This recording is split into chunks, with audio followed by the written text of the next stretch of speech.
Allopathic चिकित्सा पद्धतियों के अध्ययन, व्यवस्थित शिक्षण, प्रशिक्षण और अनुसंधान को बढ़ावा देने के लिए जिला कुरुक्षेत्र के फतुपुर गांव में लगभग 100 एकड़ भूमि पर श्री कृष्ण आयुष विश्वविद्यालय के भवन का निर्माण कार्य वित्त वर्ष 2025-26 में आरंभ कर दिया जाएगा। इससे 63 सीटें BAMS की तथा 82 सीटें स्नातकोत्तर स्तर की तथा डिप्लोमा इन फार्मेसी की 63 सीटों का प्रावधान भी रखा गया है। आदरणीय अध्यक्ष जी, रेवाड़ी व जींद में आयुष हर्बल पार्क स्थापित किए जाएंगे। जिला अंबाला के गांव चांदपुरा में राजकीय होम्योपैथिक कॉलेज का प्रावधान किया जाएगा। इसके लिए गांव रामपुर सरसेड़ी सामुदायिक केंद्र में 25 बिस्तर का होम्योपैथिक अस्पताल शुरू कर दिया जाएगा।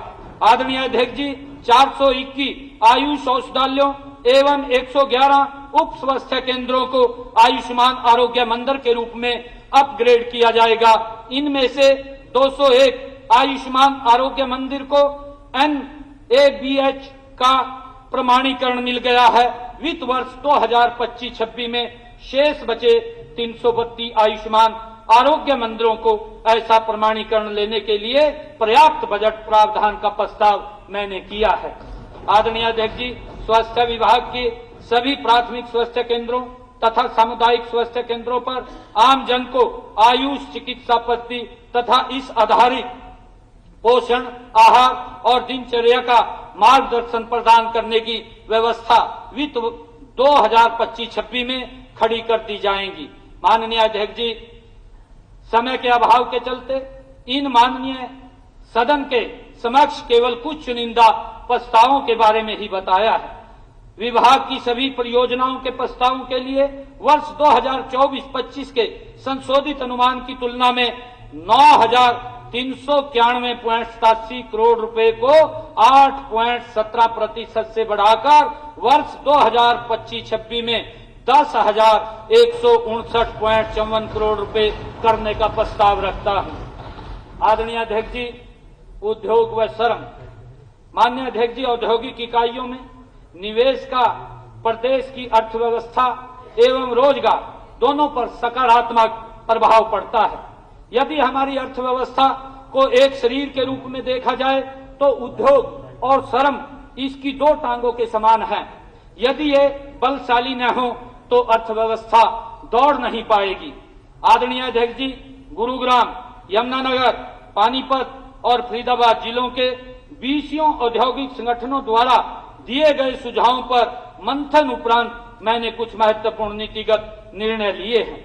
ये उद्यमियों एवं श्रमिकों दोनों के हितों को बढ़ावा देंगे और राज्य में औद्योगिक विकास के एक नए युग का सूत्रपात करेंगे। बजट प्रस्तावों से पहले इनमें से केवल 3 महत्वपूर्ण निर्णय मैं आपसे साझा करना चाहूंगा, जिन्हें 1 अप्रैल 2025 से लागू किया जाएगा।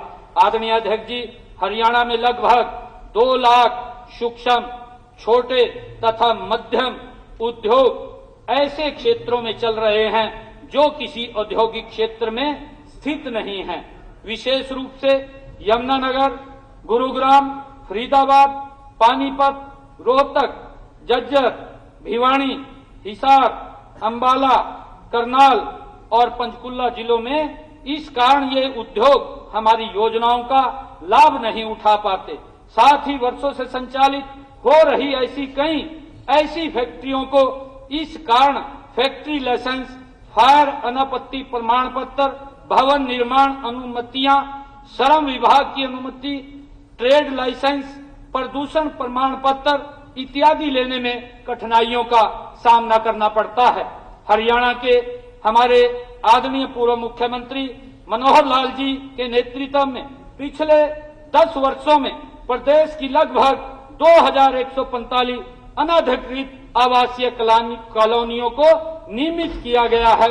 अब समय आ गया है कि हम अनधिकृत औद्योगिक कॉलोनियों पर भी उसी प्रकार ध्यान दें। अतः हमने निर्णय लिया है कि कम से कम 50 उद्यमी जिनकी इकाइयां कम से कम 10 एकड़ सन्निहित भूमि पर स्थित हैं, यदि सामूहिक रूप से एक पोर्टल पर अपना आवेदन करेंगी तो ऐसी सभी औद्योगिक इकाइयों को सरकार द्वारा समूह के आवेदन पर अंतिम निर्णय लिए जाने तक सभी विभागों द्वारा वैध औद्योगिक इकाइयां माना जाएगा। आदरणीय अध्यक्ष जी, पूर्व में HSVP से HSIIDC में हस्तांतरित हुई औद्योगिक संपदाओं में लगे उद्योगों के मालिकों को transfer occupation certificate, project completion certificate इत्यादि लेने में आ रही कठिनाइयों को समाप्त करने के लिए सरकार ने निर्णय लिया है कि अब HSIIDC उन प्लाट धारकों को केवल HSVP द्वारा जारी मूल आवंटन पत्रों की शर्तों व नीति के अनुसार नियंत्रित करेगा, न कि HSIIDC की अपनी EMP के अनुसार।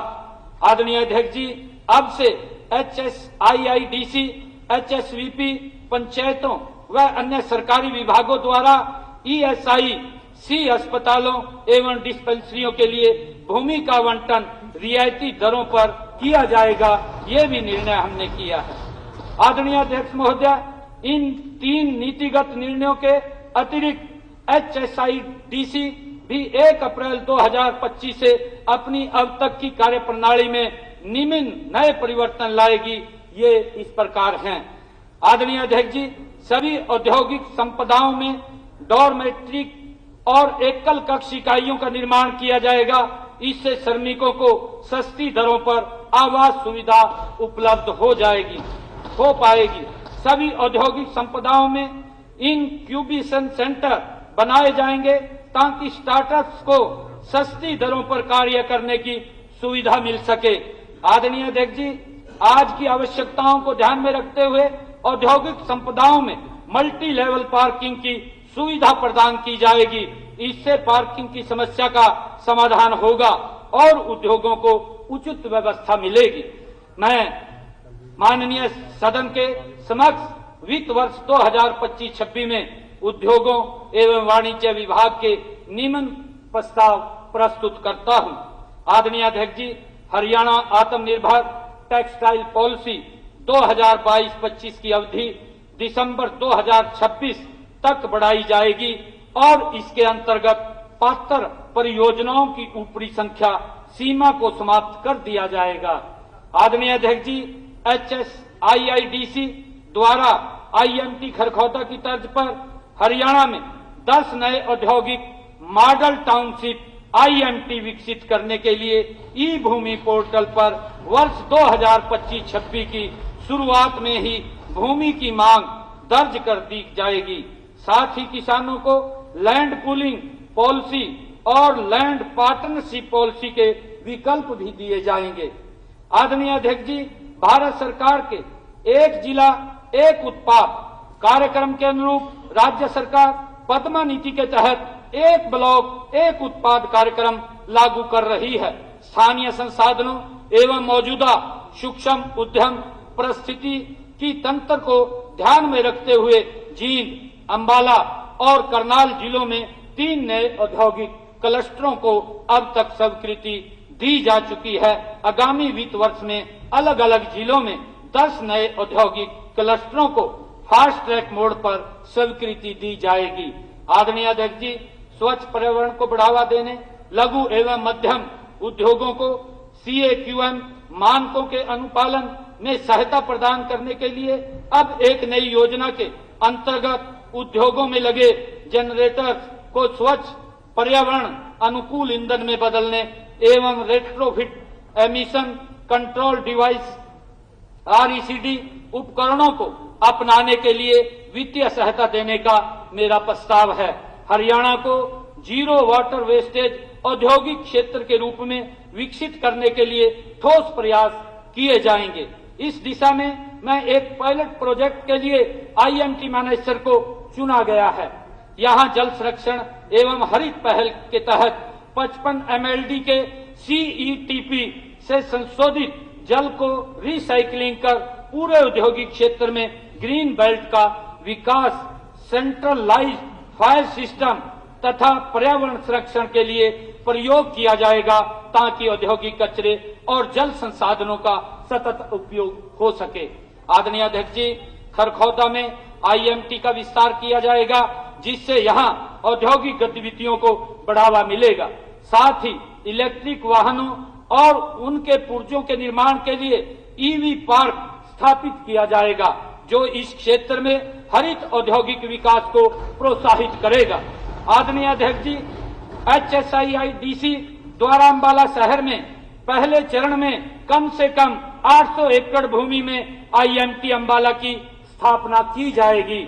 आदरणीय अध्यक्ष जी, HSIIDC द्वारा राई औद्योगिक संपदा IMT भावल और IMT मानेसर में पायलट प्रोजेक्ट के रूप में श्रमिकों के लिए 5-5 एकड़ भूमि डॉर्मिट्रीज और एकल कक्ष के निर्माण के लिए उपलब्ध कराया जाएगा।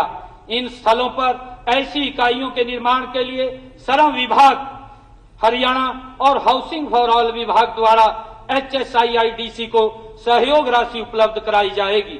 निर्मित इकाइयां HSIIDC के औद्योगिक संपदाओं में कार्यरत श्रमिकों को दैनिक, साप्ताहिक, मासिक, अर्धवार्षिक एवं वार्षिक किराए पर उपलब्ध कराई जाएगी। इन आवासीय इकाइयों का दैनिक संचालन व प्रबंधन स्थानीय औद्योगिक संगठनों द्वारा किया जाएगा।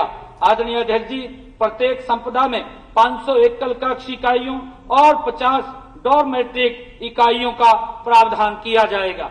हरियाणा सरकार भारत सरकार की मेक इन इंडिया नीति के तर्ज पर मेक इन हरियाणा कार्यक्रम का प्रारूप बनाएगी, जिसके तहत राज्य को निर्माण, डिजाइन और नवाचार का वैश्विक केंद्र बनाने हेतु सरकार विभिन्न योजनाएं लागू करेगी। इस दिशा में सरकार द्वारा उद्योगपतियों को आकर्षित करने के लिए वित्तीय एवं गैर वित्तीय प्रोत्साहन प्रदान किए जाएंगे।